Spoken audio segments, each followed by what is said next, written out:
आखिर क्यों आर्या ने झेंडे के जरिए किडनैप करवाया चरण को। अब एक बार फिर अनु के सामने आया आर्या का एक नया चेहरा। सीरियल तुमसे तुम तक का आने वाला एपिसोड बहुत ही ज़्यादा दिलचस्प हो चला है। आप देखेंगे कि कैसे चरण यानी कि यश के साथ जाती हैं अनु बाहर घूमने, जहां सड़क के किनारे जैसे ही चरण यानी कि यश कुछ पल के लिए अकेला होता है, वैसे ही एक ब्लैक कपड़ा पहने हुए शख्स जिसने अपने चेहरे को पूरी तरह से ढक रखा था, वो अपने रुमाल में क्लोरोफॉर्म लेकर आता है और चरण को सुंघा देता है, जिससे चरण जगह पर ही सुध बुध खो बैठता है।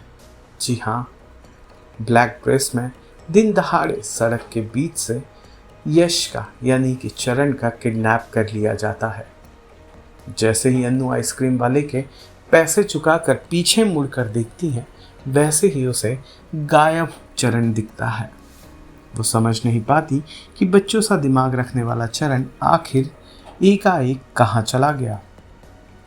वो यहाँ वहाँ ढूंढती है, तभी उसकी नज़र उस शख्स पर पड़ती है जिसने पूरे कपड़े पहन रखे हैं ब्लैक और चेहरे को ढक रखा है। वो चरण यानी यश को जबरन गाड़ी के डिक्की में बंद कर रहा होता है। बिना वक्त गवाए अनु उसके पास उसे बचाने पहुंचती है, लेकिन बचा नहीं पाती। किडनैपर गाड़ी में चरण यानी यश को बिठाकर वहां से 9-11 होने में कामयाब हो जाता है। तभी अनु भी उसका पीछा करते करते वहां पहुंच जाती है जहां किडनैपर अपने बॉस से मिलता है। अब इस बार किडनैपर ने अपने ब्लैक कॉस्ट्यूम्स निकाल दिए थे और ये किडनैपर कोई और नहीं बल्कि खुद झेंडे होता है, और वो जिस बॉस से मिलता है वो कोई और नहीं बल्कि खुद आर्या होता है। आर्या के ही कहने पर झेंडे ने चरण यानी यश को किडनैप किया था। अनु जैसे ही उन दोनों के कन्वर्सेशन को सुनती है, वो हैरान हो जाती है।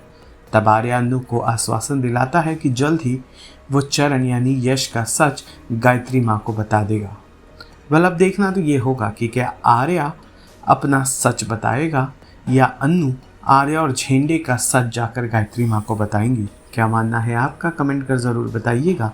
सीरियल तुमसे तुम तक से जुड़े तमाम अपडेट्स को जानने के लिए फिल्मी बीट को लाइक शेयर सब्सक्राइब ज़रूर करें।